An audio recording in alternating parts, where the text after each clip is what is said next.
In a small town, one man's kindness turned hunger into hope. Sometimes a simple act, a loaf of bread, a smile, a helping hand, can change a life. Today's story is about Thomas, a baker with a big heart. Let's listen to the bread baker's gift, a story about kindness, changing everything. Part 1. The Town of Willow Lane. The small town of Willow Lane, people woke up every morning to the smell of freshly baked bread. The scent came from a tiny bakery at the corner of Maple Street. The bakery's name was Golden Crust. It wasn't a big place, but everyone in town loved it. The baker's name was Thomas Gray. He was a kind man in his 40s with warm brown eyes and flour always on his hands. Every morning before sunrise, Thomas mixed dough, baked loaves, and opened his shop just as the first light touched the sky. He loved his work. He didn't have much money, but he had something more important: a kind heart. Part 2. The Little Boy and the Empty Pockets. One cold morning, Thomas noticed a small boy standing outside his bakery window. The boy's name was Leo. His clothes were thin and old. He watched the fresh bread on the counter with hungry eyes. Thomas smiled and said, "Good morning, young man. Would you like a roll?" Leo looked down and whispered, I don't have money, sir." Thomas shook his head and smiled. "That's all right. Kindness doesn't need coins. Come in." Leo hesitated but stepped inside. The warmth of the bakery felt like sunshine. Thomas gave him a small loaf of bread and a cup of warm milk. Leo's eyes lit up. "Thank you, sir. My mom is sick and we haven't eaten since yesterday." Thomas felt his heart soften. "Take another loaf for your mother and come by any time." That simple act, a loaf of bread and kindness, would change many lives. Part 3. The secret bread days passed, and Leo visited often. Sometimes he helped Thomas wash trays or sweep the floor. One morning, Thomas taught Leo how to knead dough. "Push with your hands, like this," he said, guiding the boy's little fingers through the soft dough. Leo laughed. "It feels funny," Thomas smiled. "Yes, but this is where love begins, in small, honest work." Soon, Leo started leaving small thank you notes for Thomas.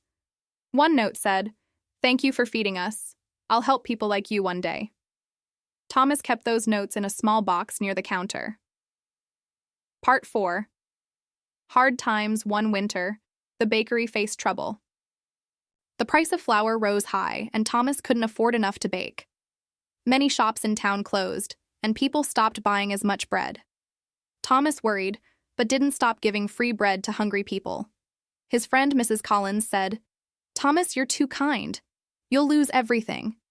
He replied with a calm smile, "If I lose money but keep kindness, I lose nothing." He continued to bake every morning, even when his own pockets were empty. Part 5. The Stranger. Returns. Years passed. The bakery grew older, and so did Thomas. His hands moved slower, and he began to think about closing the shop. One quiet morning, a young man walked in wearing a clean coat and holding a letter.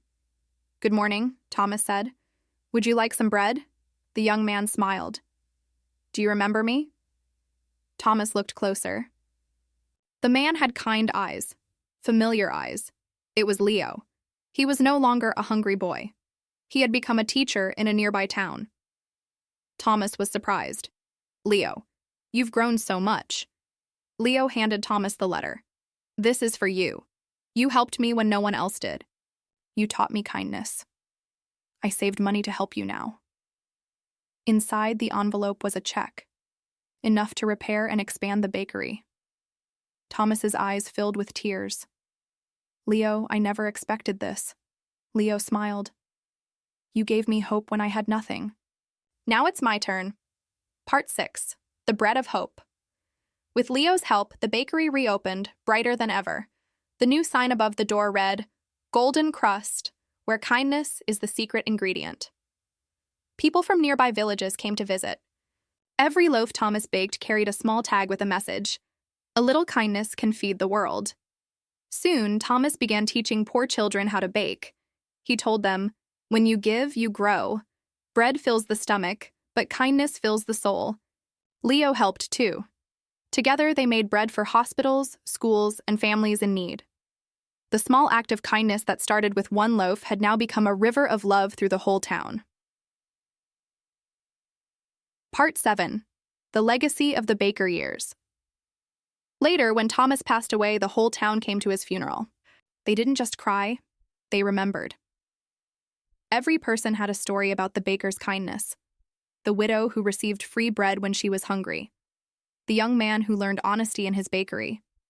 The children who laughed while baking cookies on weekends. Leo continued running the bakery, keeping Thomas's words alive. Kindness is the best recipe.